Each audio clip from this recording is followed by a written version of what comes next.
Tidak perlu ditanyakan. Aku bersedia mati untuk kamu. Kakang ingin Adi lebih cepat naik pangkat? Oh, tentu. Apa perlu aku nangkap Guryang lagi?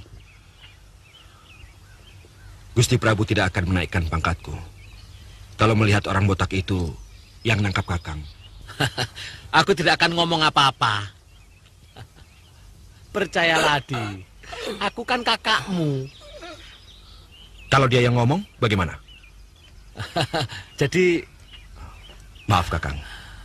Bukannya Adi tidak mau diikuti Kakang. Semuanya ini demi kemajuan Adi, yang juga akan menyangkut nama baik Kakang.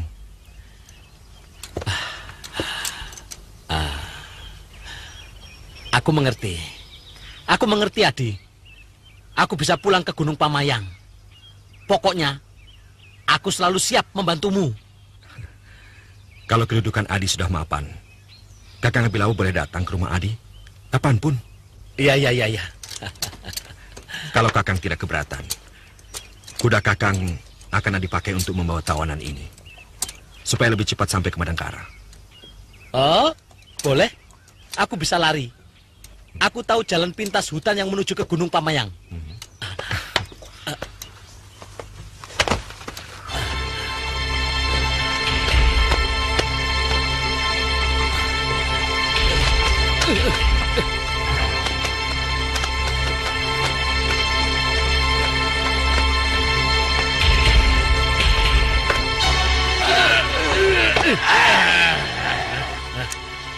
Curik sia!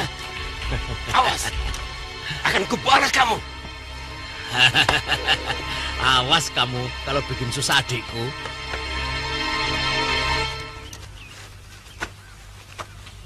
Sudah selesai, Adi. Berangkatlah. Sampai nanti, Kakang. Nah.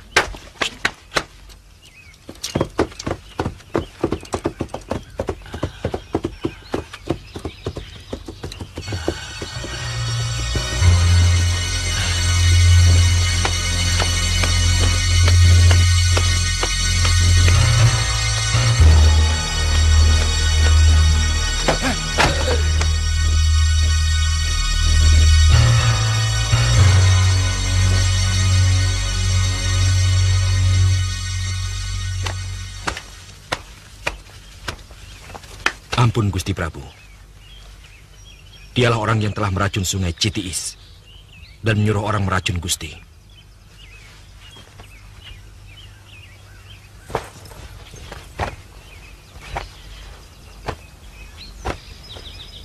Apa salah kami?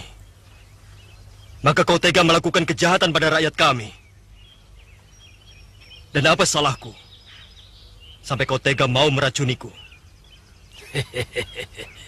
Sebentar lagi negerimu akan hancur, Brahma. Anak cucu orang-orang yang kau basmi sedang menyusun kekuatan untuk menghancurkan kekuasaanmu. Bahkan mereka sudah menyusup di lingkungan Kedaton ini.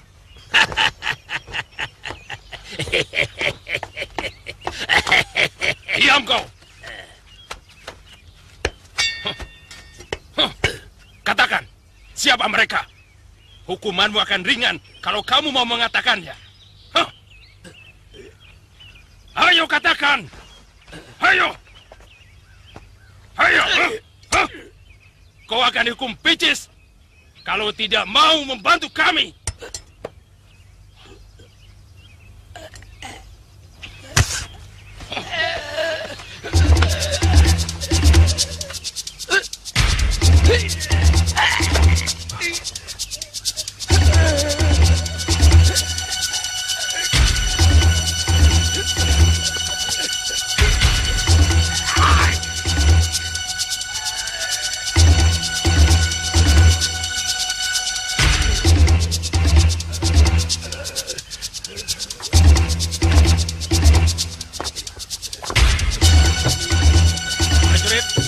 Orang ini masukkan dalam penjara. Perintahkan tabib untuk mengobati lidahnya.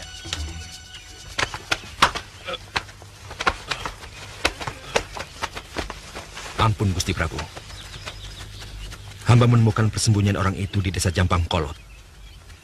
Hamba terpaksa membunuh 5 orang anak buahnya yang menurut guru hamba Dia bernama Ki Busur. Ki Busur.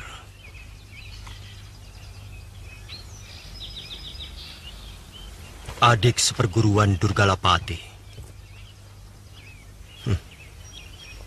Pantas dia menaruh dendam pada Madangkara.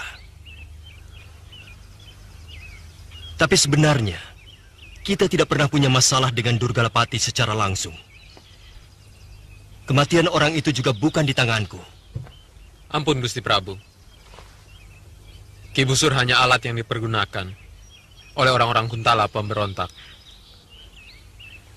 Dan ternyata, dugaan hamba tidak meleset. Terbukti Pranaka menemukan mereka di Jampang Kolot.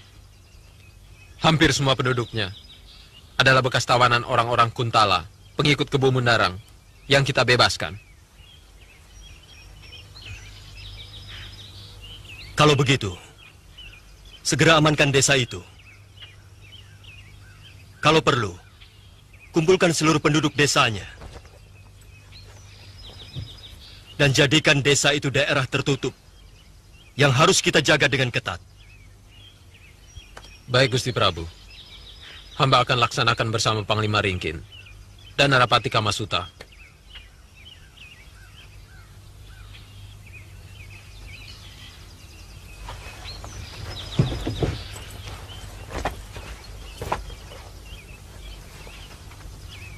Untuk jasa Pranaka, saya menganugerahkan rumah jabatan di lingkungan samping kiri istana.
Pranaka, apa bukan desa Jampang Kolot yang kebakaran?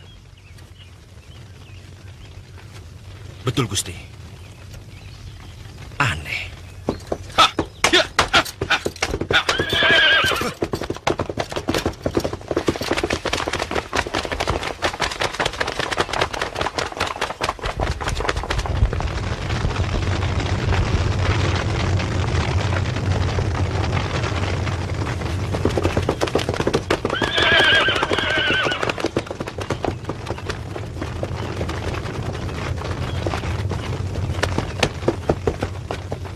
Periksa lebih dekat. Apa ada korban? Ya.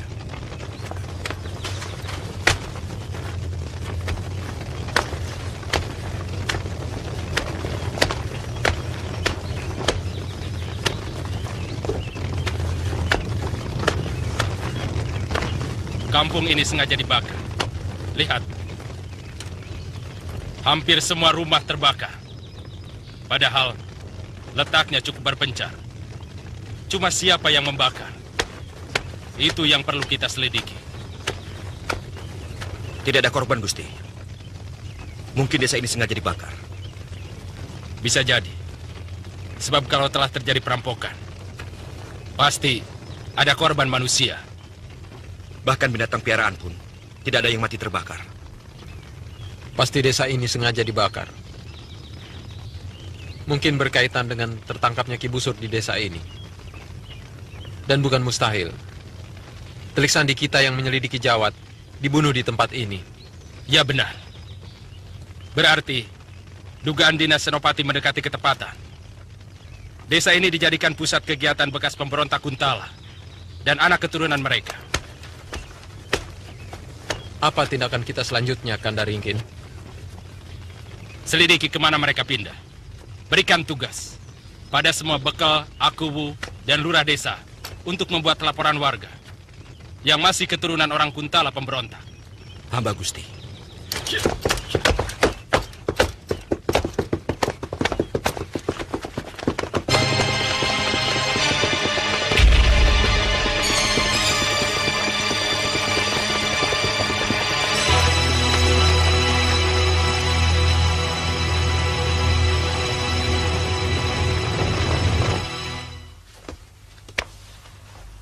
Aku tidak mampu lagi menjamin keselamatan kalian dari tindakan hukum pejabat Madangkara.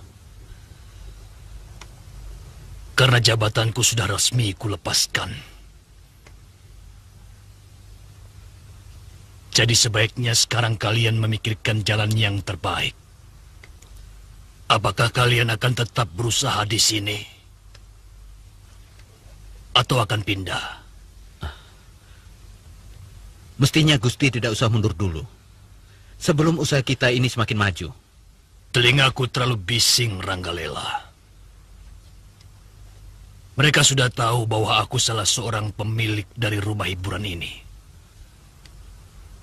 Dan mereka mengatakan, kau yang bicara.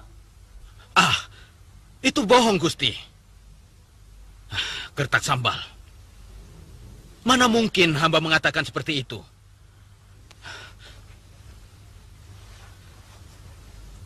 Hamba tahu hukum di Madangkara, bahwa petinggi negara tidak boleh memiliki usaha secara pribadi. Tapi semuanya sekarang telah terjadi. Mungkin mereka mendengar dari petinggi langganan kita yang lain.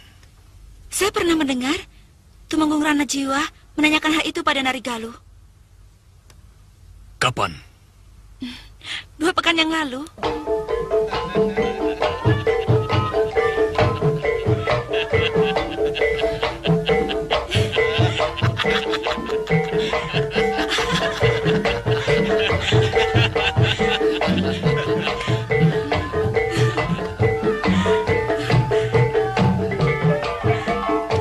Minumlah, Kakak.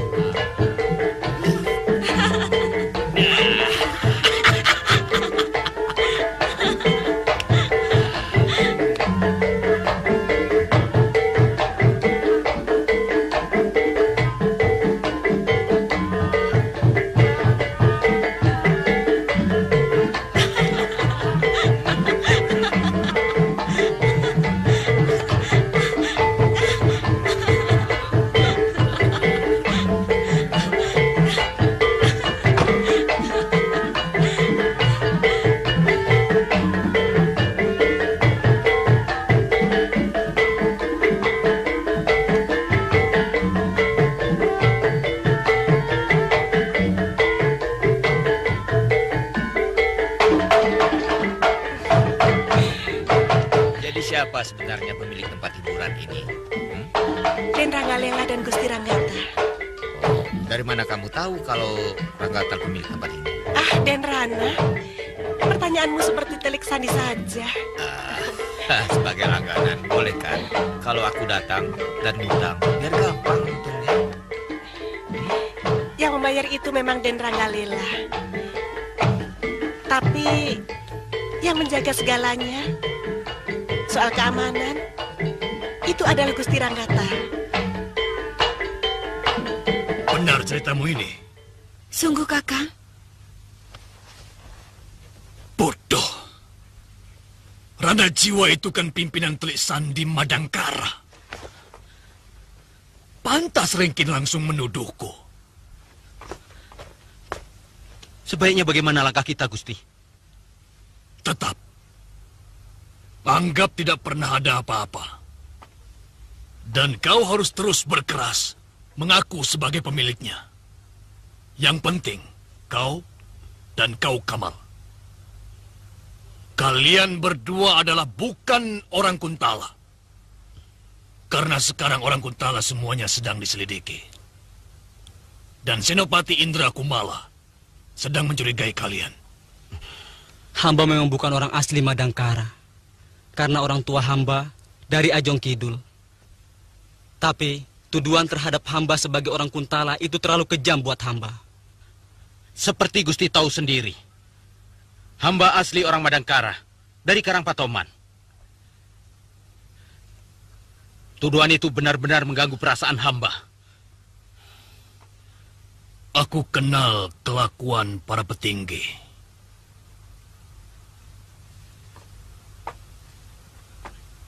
Karena mereka gagal menciptakan suasana aman di kota raja,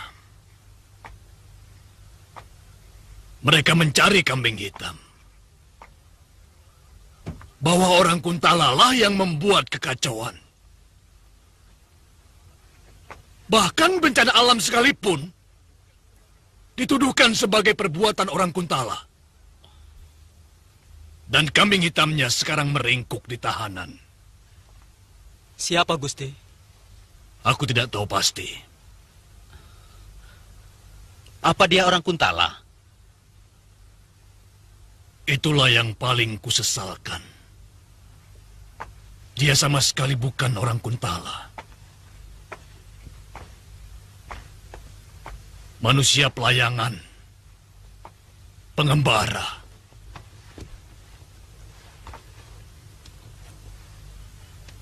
Sama halnya seperti saudara sepupunya Durgalapati.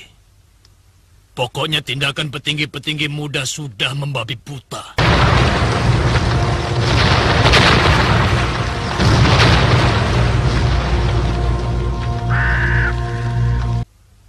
Dan herannya Prabu Brahma menurut saja.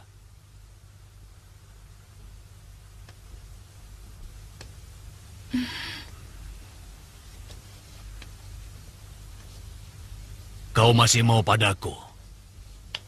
Meski aku sudah pensiun jadi petinggi Madangkara, Nyai.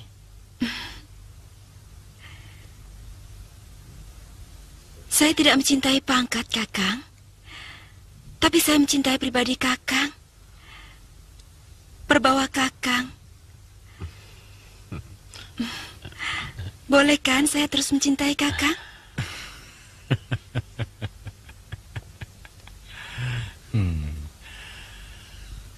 Anak ini selalu membuat aku tetap merasa muda.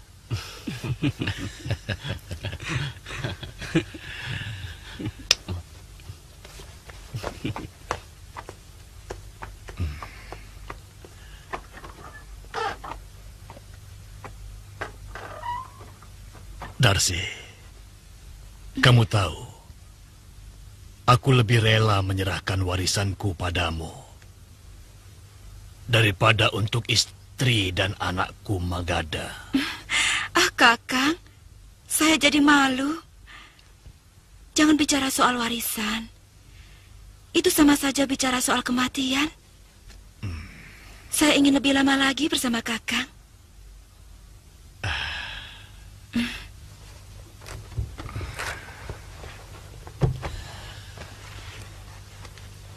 Nyai, tutup pintu dan jendela, Nyai.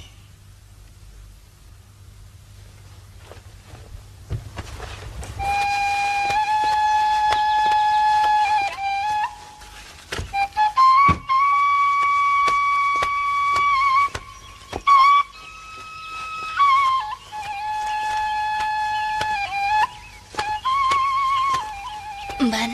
Ya? Tolong panggilkan Kakang Pranaka sebentar. Katakan, aku ada pesan dari Ayahanda. Baik.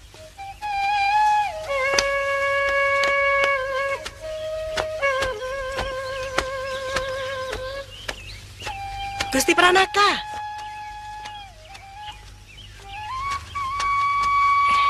Ada apa, Nyi Imban?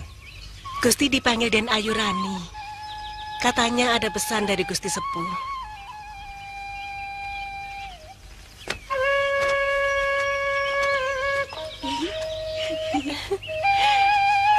Dewi Bulan menjerat Raja Wali.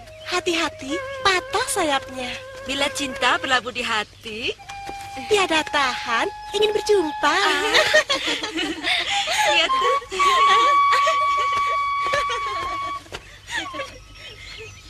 Maafkan Denayu. Ada perlu apa memanggil saya? Saya tidak mau mengganggu Tuan kalau terlalu sibuk. Tidak terlalu. Kalau memang penting, silahkan Denayu mengutarakan. Oh. Kakang, bolehkah saya memanggil Kakang pada Tuan? Kalau memang Denayu suka, saya tidak keberatan. Apa nanti tidak ada yang keberatan kalau saya memanggil Tuan dengan sebutan Kakang? Maksud Denayu?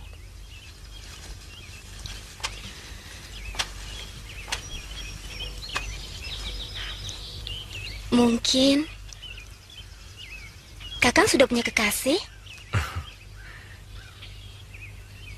Saya belum punya kekasih, Denayu. Oh.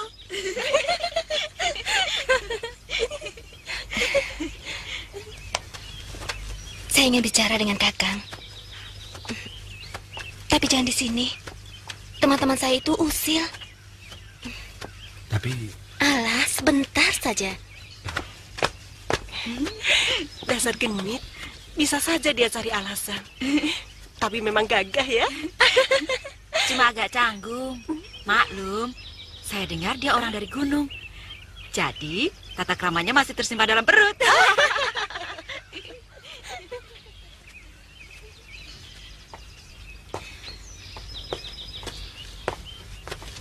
Ada apa, Denayu? Aduh, jangan panggil Den Ayu. Panggil saja namaku atau Nimas. Aku kan bukan majikanmu. Tapi Denayu putri majikan saya. Bukan. Ayahanda Ringkin sekarang adalah teman sejawat Kakang. Sama-sama petinggi Madangkara. Tapi... Iya kan? Iya. Lalu ada apa, Nimas? Kakang Pranaka, nanti malam disuruh datang ke rumah oleh Ayahanda. Tadi saya ketemu Gusti Panglima. Tidak bicara apa-apa. Mungkin lupa. Orang tadi nyuruh. Sini saya bisiki.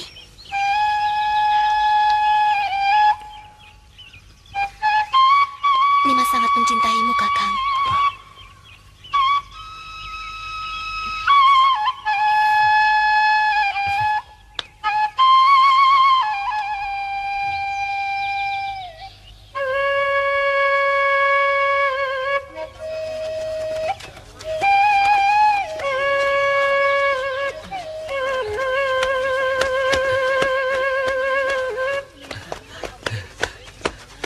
Bu, saya panggulkan.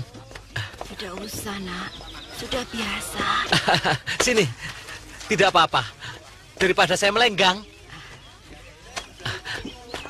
Kamu pasti bukan orang sini. Aku belum pernah lihat kamu. Saya orang gunung, Bu. Orang Pamayang. Jauh sekali. Mau apa kau kemari?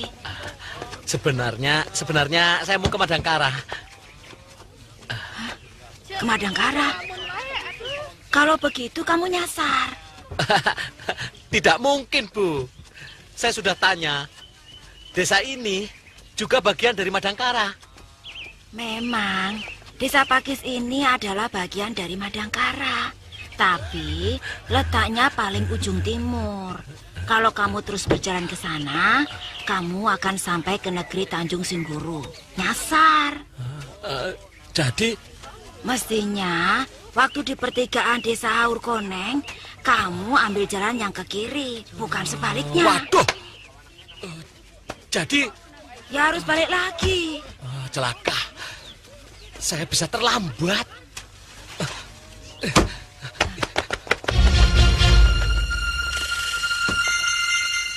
Langkah kerja mereka benar-benar rapi. Sehingga para sesepuh Madangkara pun sudah termakan hasutan tanpa disadari. Paman Wikalpa sudah berhasil saya yakinkan. Tetapi Paman Aragani dan Paman Ranggatal masih tetap keras. Menurut Tumenggung Magadha, putra Paman Ranggatal, mereka gagal mencapai kesepakatan untuk memberontak waktu mengadakan pertemuan di rumah Paman Ranggatal. Siapa saja yang datang? Hampir semua. Hanya Paman Aragani yang tidak datang. Tapi diwakili kedua anaknya, Lasmini dan Lesmana. Kelihatannya kedua putra Paman Aragani itu juga bersikap memusuhi pemerintah. Kemarin terjadi bentrokan kedua orang itu dengan Dewi Mantili. Ada persoalan apa? Bermula dari persoalan lama. Gusti Dewi mengusir Lasmini karena alasan selalu membuat kekacauan dan mengganggu Gusti Prabu. Kemudian Lasmini mulai mengungkit jasa, termasuk perlakuan pemerintah terhadap Paman Aragani. Peristiwa ini jangan dianggap sepele. Peristiwa besar, seperti pemberontakan dan pembelotan, biasanya diawali dari sebuah ketidakpuasan. Lesmana dan Lasmini memungkinkan untuk bertindak di luar dugaan. Mungkin kalau Paman Aragani akan lebih arif dalam menilai semua persoalan. Saya belum mendengar laporan dari Pranaka mengenai rencana pencarian orang-orang Jampang Kolot yang lari dari desa mereka. Saya sudah menyuruh dia kemari, tapi belum juga datang. Biasanya, dia selalu tepat waktu. Saya tidak pernah merencanakan harus jadi apa saya nanti. Semuanya terserah Dewata. Saya diterima mengabdi pada Gusti Prabu saja. Sudah sangat bahagia. Dulu Kakang boleh berpikiran seperti itu. Sekarang harus tidak lagi. Hidup harus dengan rencana, Kakang. Kedudukan Kakang sekarang sudah cukup baik. Tapi masih bisa terus meningkat. Paling tidak, Kakang harus meraih pangkat setinggi ayahanda sebagai Panglima Madangkara. Buat apa saya harus memusingkan cita-cita? Menurut guru, menjadi abdi yang baik jauh lebih mulia daripada menjadi tuan yang buruk. Prajurit yang pemberani jauh lebih mulia daripada panglima yang pengecut.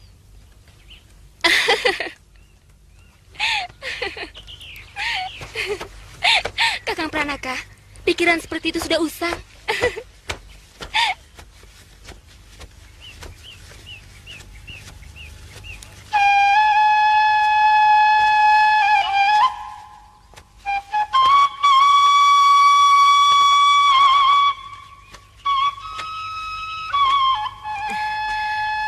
Orang tidak akan pernah mau mendengarkan sebuah kebenaran dari mulut jelata. Mereka akan lebih manggut-manggut mendengarkan kebohongan dari mulut pembesar. Jangan pungkiri ini, Kakang.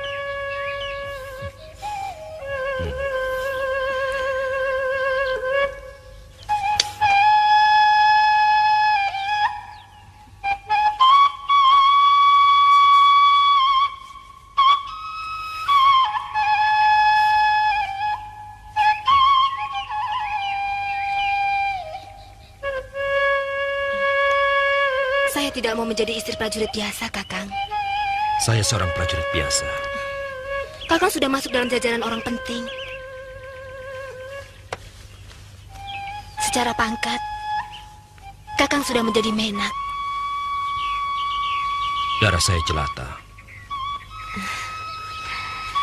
Darah hanya tampak bila mengalir, Kakang.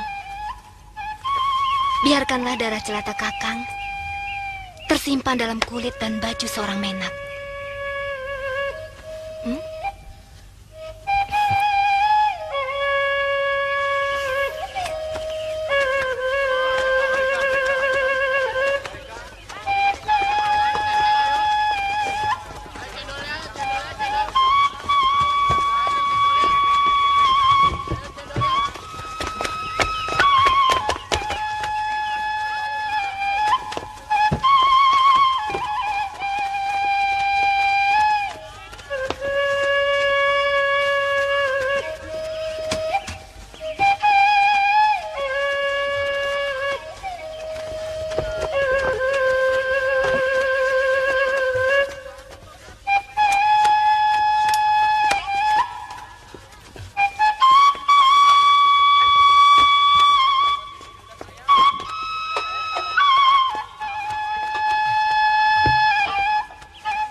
Den, maaf.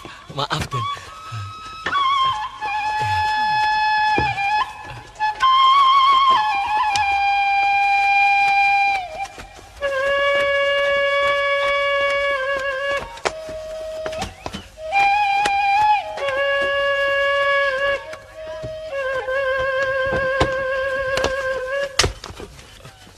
Maaf, Den.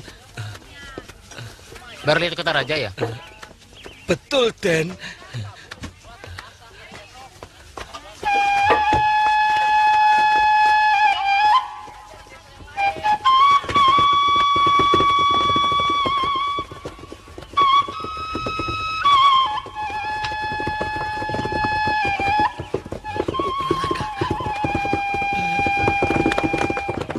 Adi Pranaka!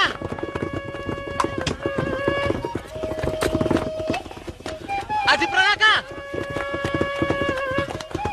Adi Pranaka! Adi Pranaka! Ini Kakang!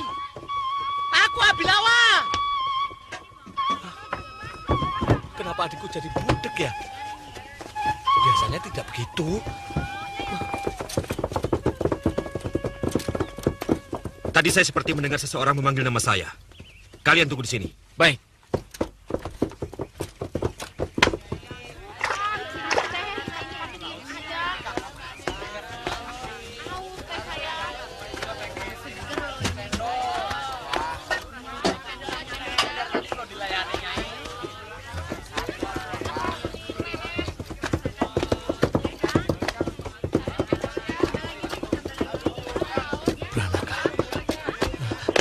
Adi Pranaka!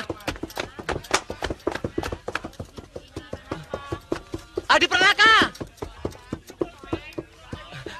Adi Pranaka! Kakang Abilawa? Saya kira kuping Adi sudah budek. Tidak mendengar suara Kakang yang teriak-teriak. Padahal kalau di Pamayang, kuping Adi tajam. Mungkin agak bising oleh suara orang-orang dan derap kaki kuda. Ada apa Kakang kemari? Kan sudah saya bilang. Untuk sementara, Kakang jangan kemari dulu. Sebelum Adi mempunyai kedudukan. Jangan marah dulu, Adi. Kalau tidak penting, Kakang tidak mungkin kemari. Ada berita apa? Cepat beritahu, karena saya sedang dinas. Beritanya juga soal Adi. Mari. Ikut saya.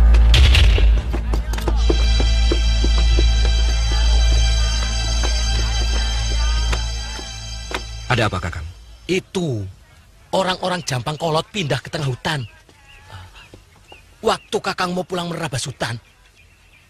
Tahu-tahu, lihat rombongan orang lewat. Salah seorang dari mereka yang pernah kita tanya waktu di desa Jampang Kolot. Mereka pindah ke tengah hutan. Dan di tempat yang sangat tersembunyi itu, sudah banyak orang lain yang terdiri dari pemuda-pemuda lain. Mereka berlatih senjata, seperti mau ada perang. Kakang kesasar sampai ke Tanjung Singguru. Wah, Kakang lapar. Kakang, saya sedang ada pertemuan penting dengan Gusti Panglima Ringkin. Jadi tak bisa menemani Kakang. Ini buat beli makanan. Di sini banyak sekali penjual makanan. Adi sampai malam? Mungkin. Dan lagi, saya masih tinggal di asrama. Tidak boleh orang luar tidur di asrama. Jadi... Tidak apa-apa. Kakang bisa tidur di mana saja. Kalau Adi tidak perlu tenaga Kakang sebagai penunjuk jalan, Kakang juga bisa langsung pulang ke Pamayang. Oh ya, besok pagi Akang tunggu saya di gerbang masuk kota, sebelah selatan. Maaf Kakang, terpaksa saya tinggal. Saya tidak bisa menjamu Kakang lebih dari ini. Karena terus terang, saya belum siap menerima Kakang dalam keadaan saya masih begini. Tidak usah dirisaukan, Adi. Kakang tidak pernah minta diistimewakan. Yang penting Adi berhasil menjadi orang besar. Itu saja. Kakang sudah bahagia. Benar kata guru. Kakang tidak bisa betah tinggal di kota. Baiklah Kakang. Saya minta maaf kalau sikap saya menyakitkan hati Kakang. Saya tinggal dulu. Silahkan. Kakang juga mau beli cendol. sama daging bakar.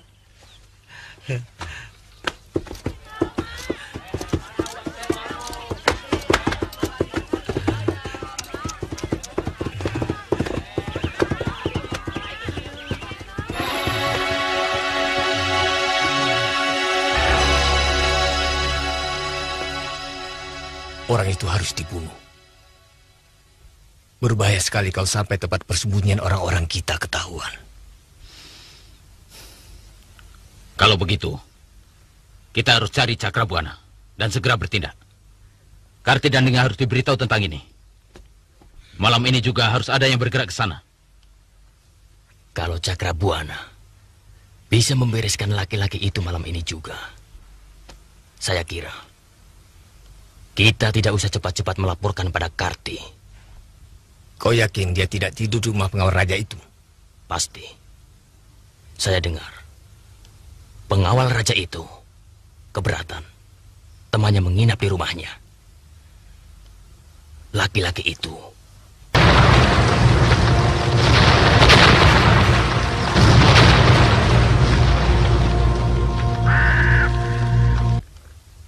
hanya badannya saja yang besar. Dari tampangnya terlihat tolol. Kita harus segera bergerak. Pinggir. Brengsek. Kamu ngapa kamu? Awas kamu. Nanti ku hajar kamu. Kalau kau tidak mampu, ku bunuh kau.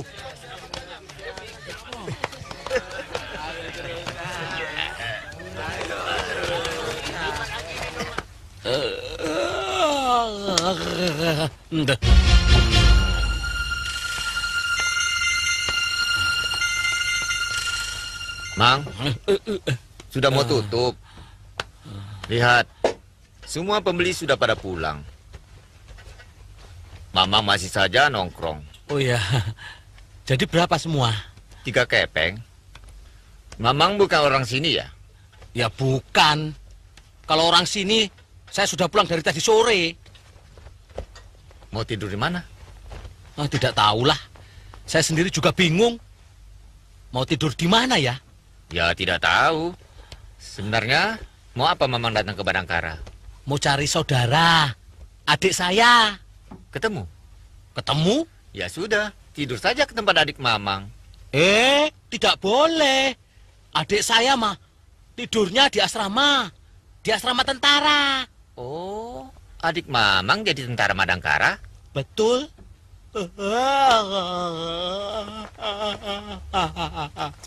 Ya sudah, tidur saja di sini. Terima kasih, Den. Tapi di luar. Hah? Ada tapang dan ada tikar. Kalau Mamang mau. Ternyata orang kota juga ada yang baik. Permisi. Mari. Kita harus membawa pasukan lengkap, Kakang Ringkin. Jangan tanggung-tanggung menumpas pemberontak-pemberontak Kuntala itu. Mereka tidak pernah senang melihat kemajuan negeri kita ini. Laporan dari pembantu Pranaka itu, apa bisa dipercaya? Sebab kalau tidak, lebih baik kita kirimkan mata-mata dulu. Dan ini tanggung jawab Branajiwa. Hamba Gusti. Hamba jamin, laporan pembantu hamba itu pasti benar, Gusti Panglima. Masalahnya, bukan tempatnya saja, tapi juga jumlah orang-orangnya. Ya, dia mengatakan lebih dari 200 orang, tepatnya seluruh penduduk Jampang Kolot, ditambah beberapa pemuda lagi yang sudah dilatih keprajuritan. Mudah-mudahan laporan ini benar, Panglima. Kalau begitu, bawa pasukan dengan lengkap. Dengan perbekalan untuk 1 pekan.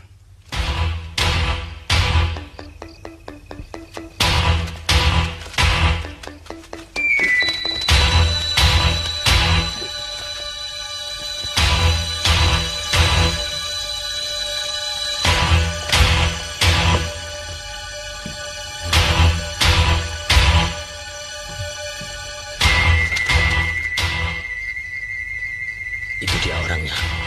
Ingat, jangan sampai gagal. Baik, Kakang. Jangan khawatir.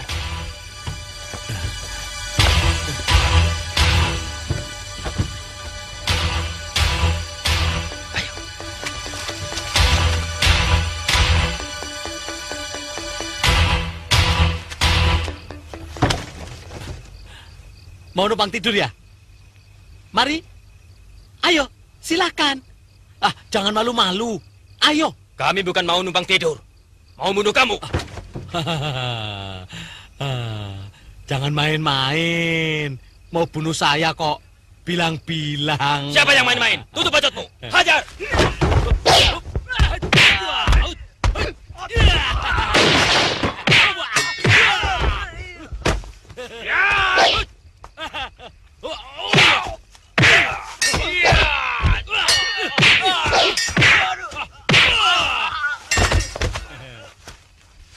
Mau kemana? Aku masih sanggup melawannya.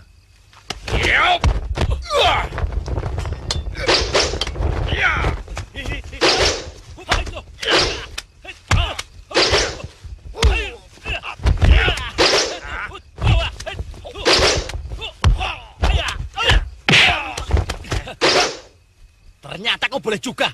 Ayo lawan lagi aku. Ayo. Ya.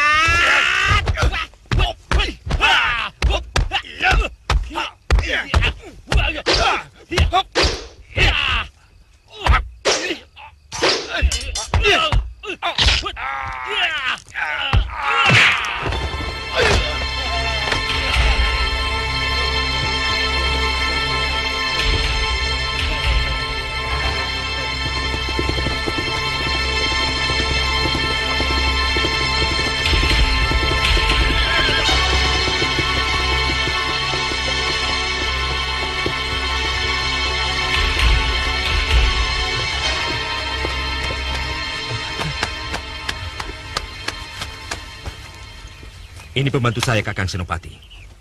Dia yang tahu persembunyian orang-orang Jampang Kolot. Benar, Kisanak melihat mereka.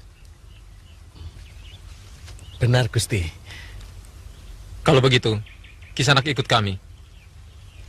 Pamin, berikan kuda itu kepada orang ini. Baik, Gusti.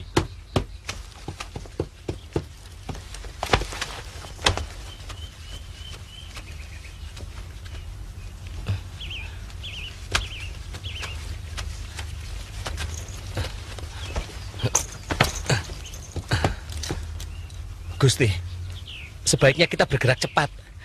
Hamba takut mereka akan pindah lagi. Semalam, hamba dikeroyok oleh 6 orang. Mungkin salah seorang dari mereka menguping pembicaraan hamba dengan Adi Pranaka kemarin siang.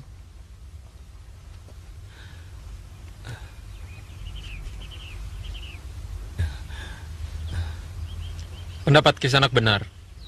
Ke arah mana kita akan bergerak? Maksud Kakang Senopati, di mana persembunyian mereka? Oh, di hutan, dekat air terjun, Gusti. Punggawa Linggar. Siaga, Gusti. Bawa pasukanmu ke Bukit Limau. Aku dan pasukan berkuda harus bergerak lebih cepat. Baik, Gusti.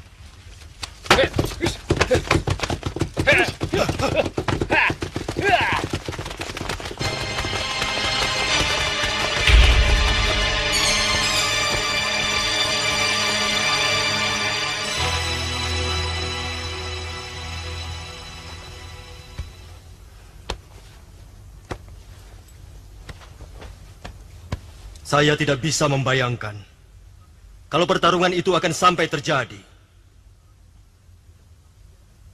Bukan masalah siapa yang akan menjadi korban, tapi suasana apa yang akan timbul. Paling tidak antara saya dengan Paman Patih Argani.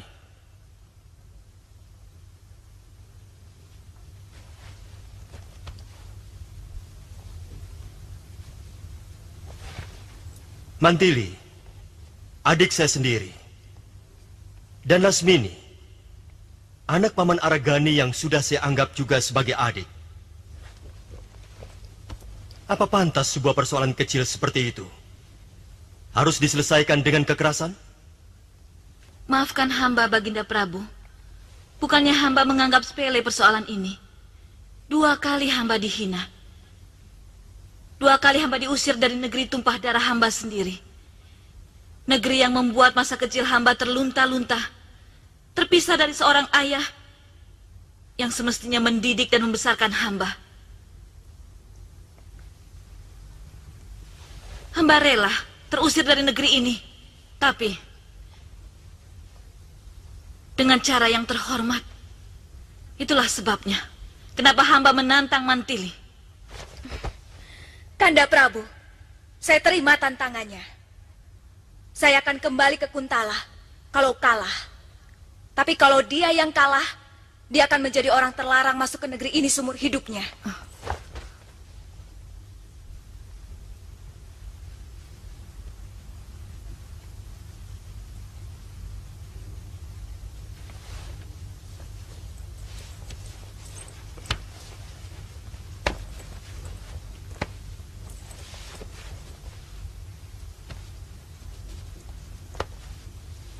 Bagaimana pendapat Paman?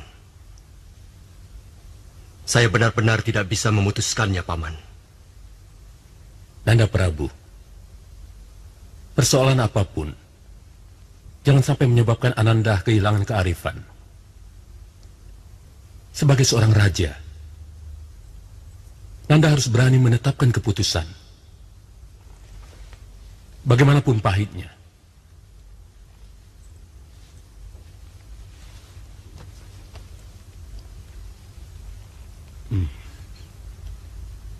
Lasmini seorang pendekar. Dan Mantili pun begitu. Dan bagi para pendekar, tidak ada cara lain yang lebih terhormat selain pertarungan di arena yang jujur.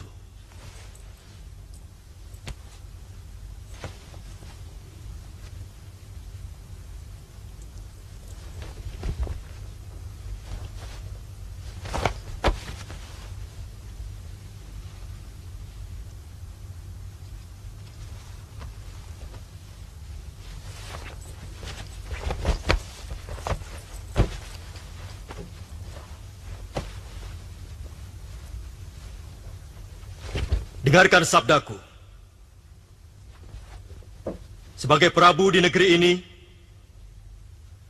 aku memutuskan bahwa pertarungan antara Lasmini dan Mantili adalah pertarungan para kesatria yang akan memegang teguh watak kesatriaan mereka. Siapapun yang kalah harus meninggalkan Madangkara. Pertarungan ini akan dilakukan besok pagi.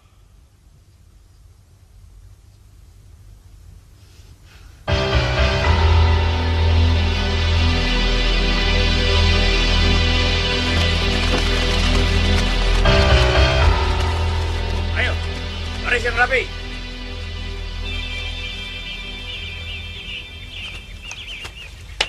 Lain kali pasang senjata yang betul ya. Ya.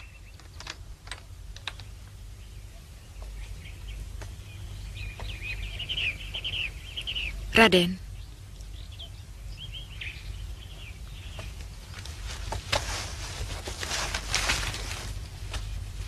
Lebih baik kita lari saja.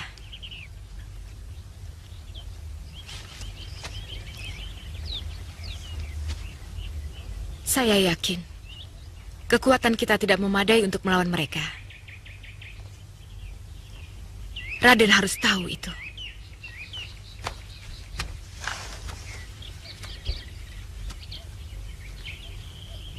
Bicara apa kamu, Karti? Tidak. Aku bukan pengecut. Orang-orang kita butuh pimpinan. Aku tidak suka itu. Raden! Jangan pengaruhi aku lagi. Ayo, cabut senjata kalian.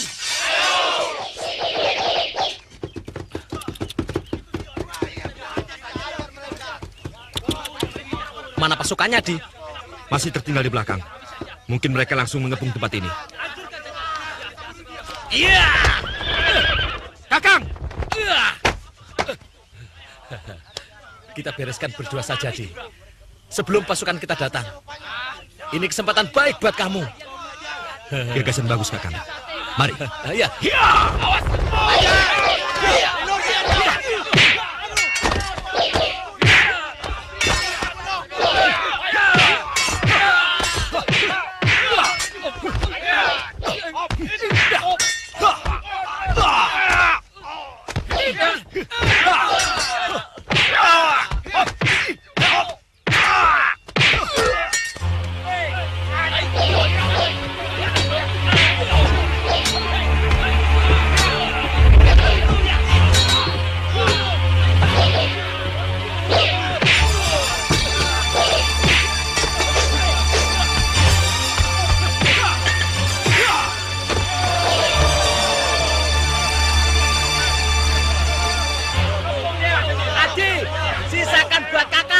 Baik, Kakang.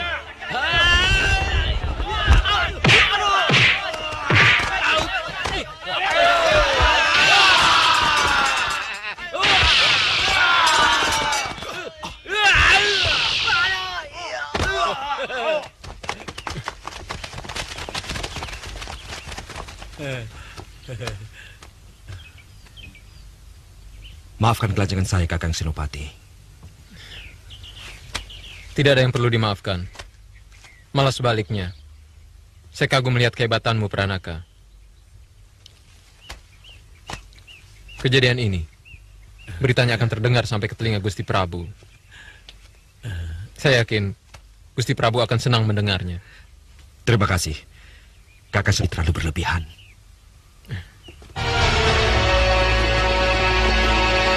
Adi Pranaka!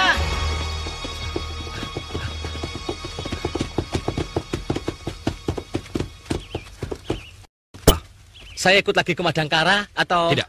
Kakang harus kembali ke Pemayangan. Sampaikan salam saya kepada guru. Kudanya? Pakai saja, Kisanak. Pamayang terlalu jauh untuk berjalan kaki. Terima kasih, Gus. Kami yang harus berterima kasih kepada Kisanak.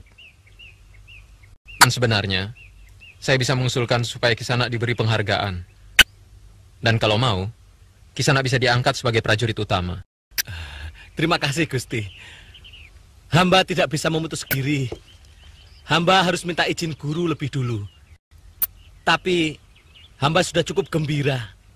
Adik hamba sudah menjadi abdi keraton. Permisi.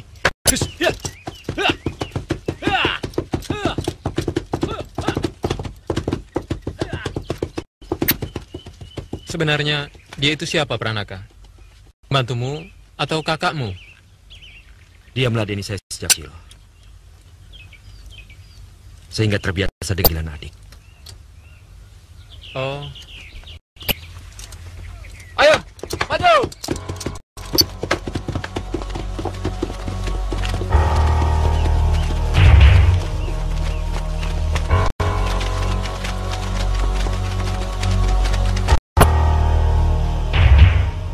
Lasmini tidak bisa dianggap enteng. Dia sudah mengenal ilmu kanuragan dari sejak kecil. Kakang sudah tahu kehebatannya. Seperti ilmu Gendewa Bidadari. Yang juga Kakang terima dari Nini Goreng. Keampuannya sangat luar biasa. Nyaris, semua jenis serangan akan mampu ditangkalnya. Lalu, apa yang harus Dinda lakukan?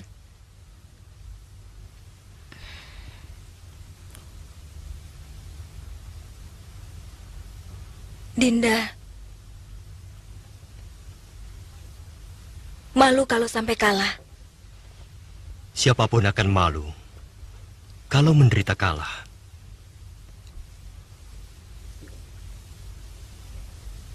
Dinda minta nasihat Kakang Brahma untuk menghadapi Lasmini. Jurus Gendewa Bidadari akan sangat ampuh kalau dilakukan dengan tenang. Dinda bisa mengacaukannya. Kalau mampu membuat perasaan Lasmini terganggu, sehingga dia menjadi marah dan kehilangan kecermatan jurusnya. Jangan terbawa irama jurus yang dia lakukan. Kacaukan tempo permainannya.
Hanya segitu kepandaianmu. Rupanya lebih tinggi sombongmu daripada ilmu kanuragan yang kamu miliki. Dewata tidak akan membiarkan perempuan rusak seperti kamu tetap tinggal di Madangkara. Jahanam!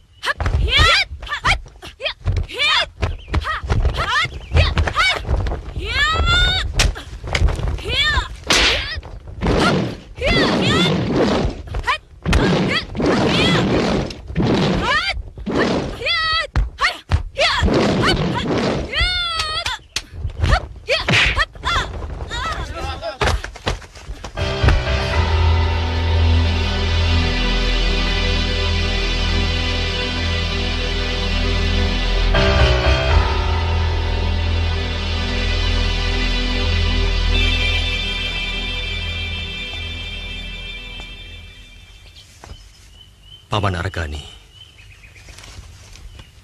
berat rasanya saya memutuskannya. Saya kira saya tetap harus meminta pertimbangan paman.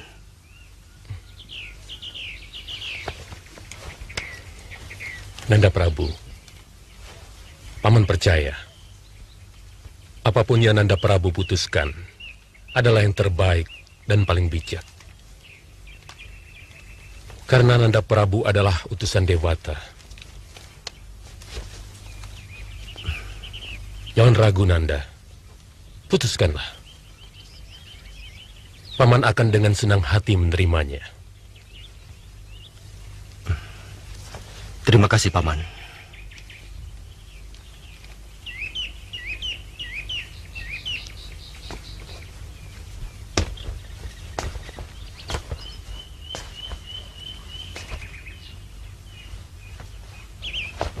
Dengarkan keputusanku. Dalam pertarungan tadi, jelas Lasmini telah jatuh dan keluar menyentuh tanah. Maka menurut peraturan, dia dinyatakan kalah. Tidak, Gusti Prabu. Kekalahan harus ditentukan. Sampai salah seorang ada yang tewas. Pertarungan yang menyangkut keputusan raja harus mengikuti peraturan raja. Hukuman badan, baik penjara ataupun pengucilan, mungkin bisa berubah. Tapi kematian tidak mungkin dirubah. Sesuai perjanjian, maka kau harus segera meninggalkan Madangkara, Lasmini.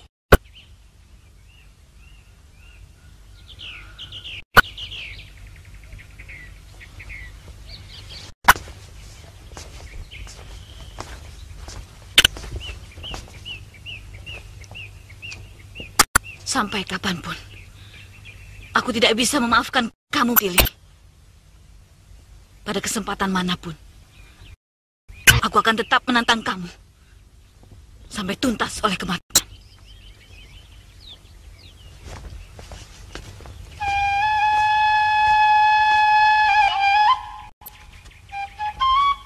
Lasmini.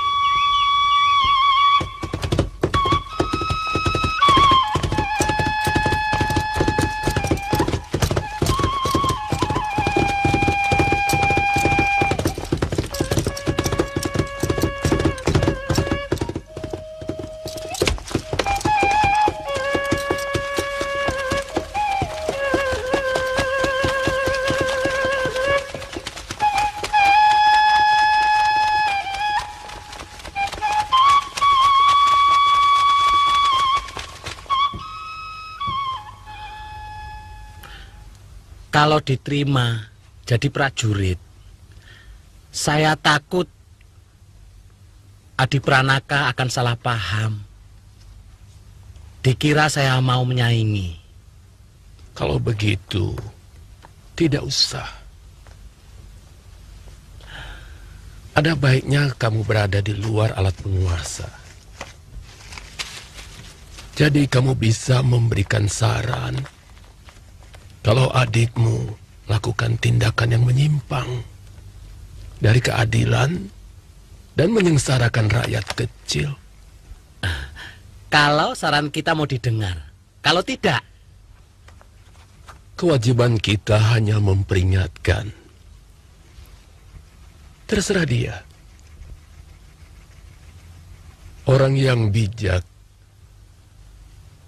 akan segera merubah perbuatannya kalau diingatkan. Sebab peringatan dari dewata biasanya akan lebih menyakitkan.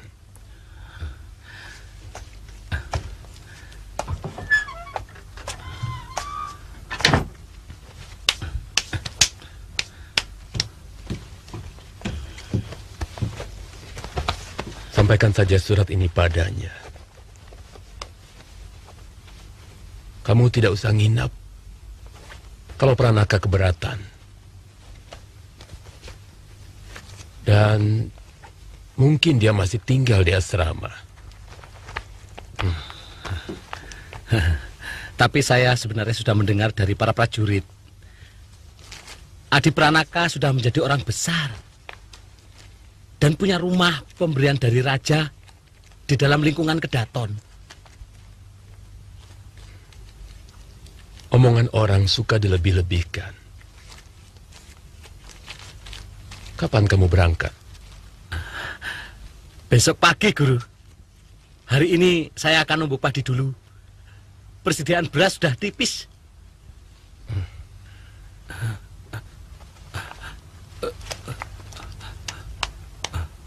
Abilawa.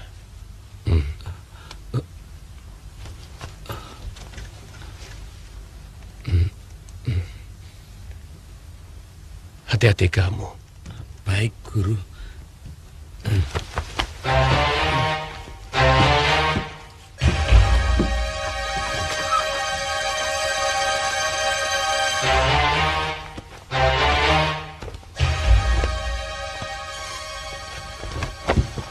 Gonjang-ganjing di negeri kita telah reda. Awan mendung telah berganti dengan langit cerlang cemerlang. Semua terjadi karena kealpaan kita. Beruntung, Dewata segera memberi peringatan supaya kita tetap waspada pada tindakan orang-orang Kuntala yang tidak pernah lelah untuk menghancurkan kita. Rupanya kita termakan oleh upaya adu domba mereka. Adu domba antara rakyat dengan raja, antara pejabat dengan pejabat. Kita kurang waspada. Adanya penyusupan orang-orang Kuntala ke dalam tubuh kita. Kemudian kita saling curiga. Kemakmuran dan keamanan negeri ini membuat kita lupa dan hilang kewaspadaan. Gusti Prabu, saya menyesal telah menaruh kecurigaan kepada semua menteri-menteri muda. bahkan kepada Paduka sendiri.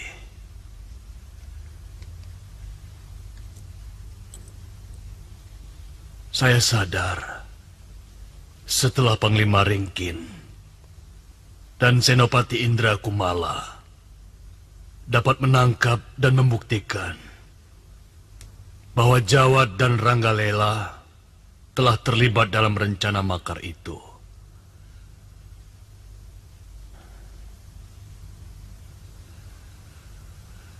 Mungkin dosa saya terlalu besar untuk dapat dimaafkan. Paman Ranggatal, saya tidak pernah menganggap Paman sudah melakukan kesalahan besar.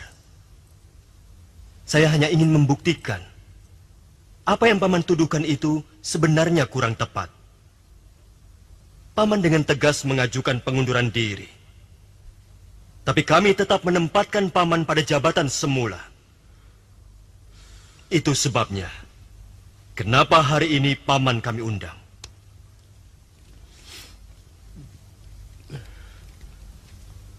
Maaf Nanda Prabu.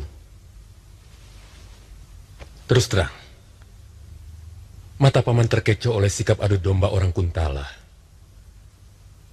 Paman termakan oleh mulut pekatik Paman, Sirangin.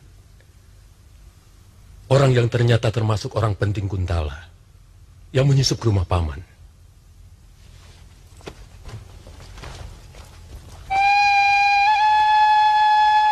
Kalian pergi saja. Tinggalkan kami berdua ya.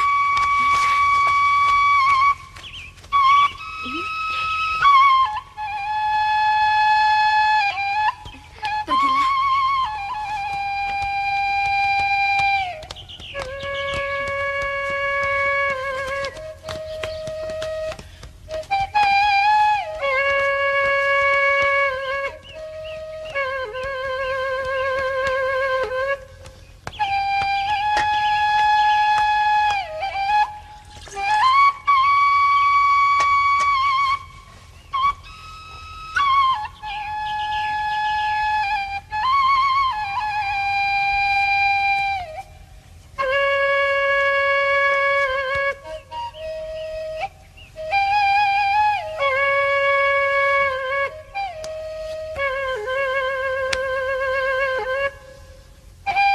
Secepatnya, Kanda akan melamar Dinda. Begitu Gusti Prabu mengangkat Kanda menjadi wakil Panglima. Kenapa harus menunggu itu? Dinda yakin Kanda pasti naik pangkat. Kanda menginginkan perkawinan kita menjadi perkawinan agung. Bukan perkawinan orang kebanyakan.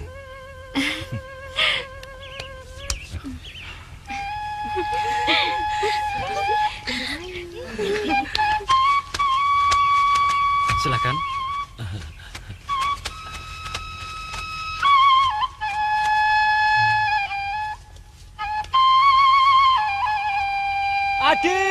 Adi Pranaka. Siapa itu? Tidak tahu aturan.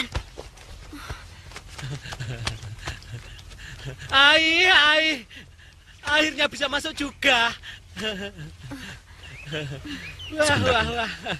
Orang gunung itu perlu diajar tata krama. Adi, saya bawakan daging kijang kering kesukaanmu, Adi.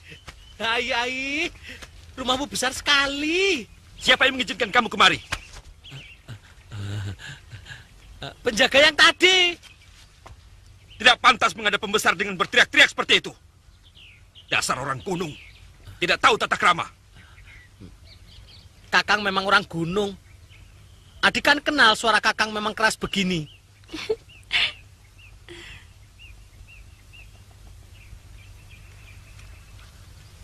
Jangan panggil Adi lagi padaku. Sekarang cepat pergi dari sini. Aku tidak mau melihat kamu ada di Madangkara. Tidak, Adi. Aku tidak mau. Mengapa kamu berubah menjadi begini? Pergi!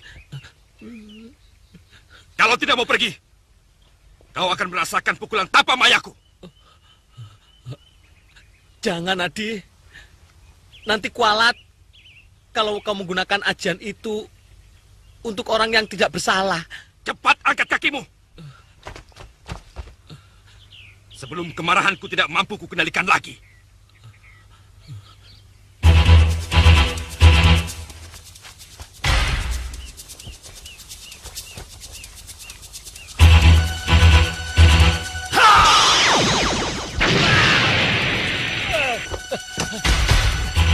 Jangan, Adi. Jangan lakukan itu. Ingat, Di. Aku kakangmu. Kakang bisa mengerti apa yang Adi rasakan. Kakang janji tidak akan mengganggu Adi. Ya. Kanda.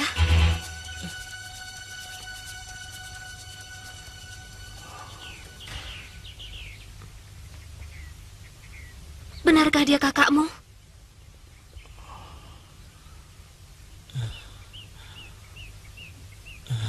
Iya.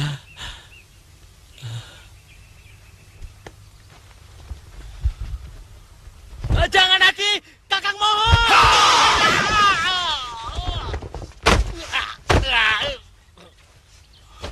Kakang! Kakang Abilawa!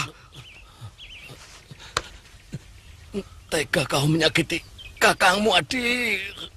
Maafkan Adi. Saya kira Kakang tadi mau melawan. Kakang, maafkan Adi. Kakang mau ambil surat dari guru.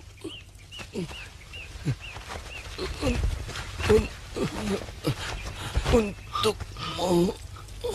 Kakang. Kakang. Maafkan Adi.